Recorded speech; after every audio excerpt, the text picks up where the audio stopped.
didactic teaching Ada material, bahasa dalam arti hanya mau mengajar saja. genealogies, Ada bahasa yang mengarah pada keturunan, sejarah keturunan, genealogi. we have various types of literature in the 66 books of the Bible. Jadi dalam 66 buku firman Tuhan ini, masing-masing yang dia punya ciri khas yang harus kita paham dengan baik. And every genre has its own rules of interpretation. Dan setiap gaya bahasa ciri khas itu dia punya cara sendiri untuk memahaminya. So we need to know the rules for like how to read a song. Jadi misalnya kita baca firman Tuhan dari Mazmur, itu ada aturannya, ada sistemnya. Tidak bisa kita angkat-angkat semau kita. Or how to interpret a proverb in the book of Proverbs. Atau misalnya kita baca buku Amsal, itu juga kita tidak bisa seenak-enak saja kita angkat artinya, dan tidak. Or to understand a genealogy, because there are two types of genealogies in the Bible. Atau kita lihat tentang silsilah dari perjanjian lama dan perjanjian baru itu, tidak segampang kita mengangkat-angkat artinya itu. And each type of genealogy has its own rules of interpretation. Setiap silsilah itu dia punya maksud tersendiri. Tidak bisa kita cepat-cepat pikir pasti begitu. Alright, the next is called the analogy of faith. Nah, poin yang berikut sudah berbagai konteks. Kemudian kita lihat dia punya gaya bahasa. Sekarang analogi yang biasa dipakai, macam lukisan. And that rule is this: Scripture must interpret Scripture. Nah, analogi yang mau disampaikan yang perlu saudara catat, dan ini juga saya belajar 30 tahun lalu, ingat ilmu saya.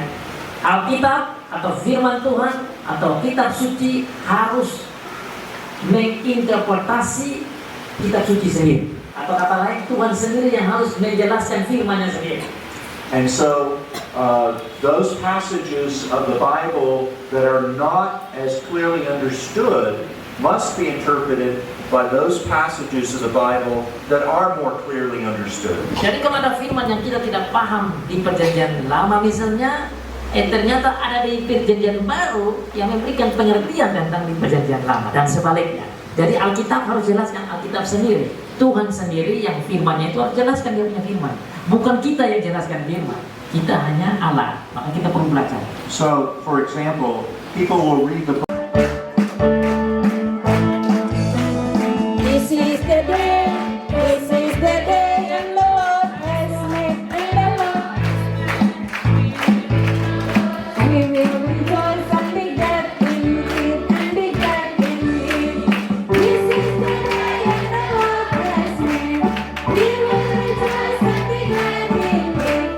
This is the day the Lord has made. Hari ini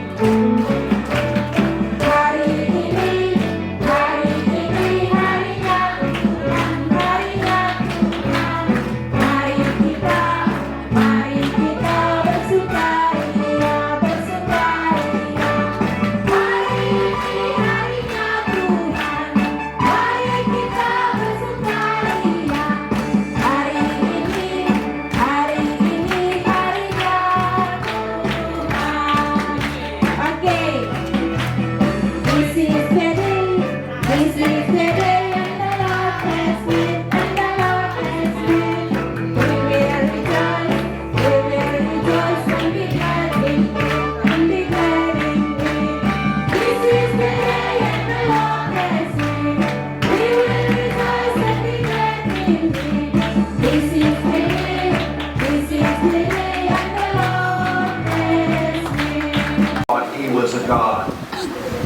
Masih ingat tadi pagi kita baca dalam kitab kita, bacaan pagi kita, bahwa kalau kita membaca, mereka berpikir bahwa Rasul Paulus ini adalah dewa mereka. So they called Barnabas Zeus, and they called Paul Hermes. Makanya mereka sebut Barnabas sebagai dewa Zeus, dan kemudian Rasul Paulus sebagai dewa Hermes. They recognized that Barnabas was older and more senior. Kenapa Barnabas ini disebut Zeus? Karena mereka lihat perawakan Barnabas ini lebih tua dan lebih dewasa dari Paulus. but Paul was the one who did most of the speaking. Dan kemudian Paulus ini adalah orang yang paling banyak berbicara atau memberitakan firman. So it's important to understand their context of why they would think Barnabas is Zeus and Paul is Hermes right after there had been that healing of a man there. Nah, ini juga penting untuk melihat sejarah, latar belakang sejarah dari orang-orang Yunani itu. Jadi mereka memberikan gelar kepada seseorang berdasarkan budaya yang ada di sana.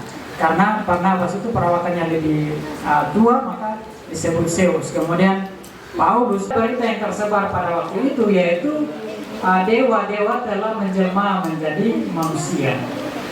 So you can see why they were all excited about this, because of the folk stories that they had, and now the healing of this man, and they interpret this as the gods Zeus and Hermes has come to visit us. Nah, karena sudah ada berita atau dongeng yang tersebar di dalam budaya mereka, sehingga mereka sangat excited tatkala melihat Paulus dan Barnabas datang ke tempat mereka. It's very important also to understand various cultural factors, such as honor, shame. Kadang-kadang kita juga perlu memahami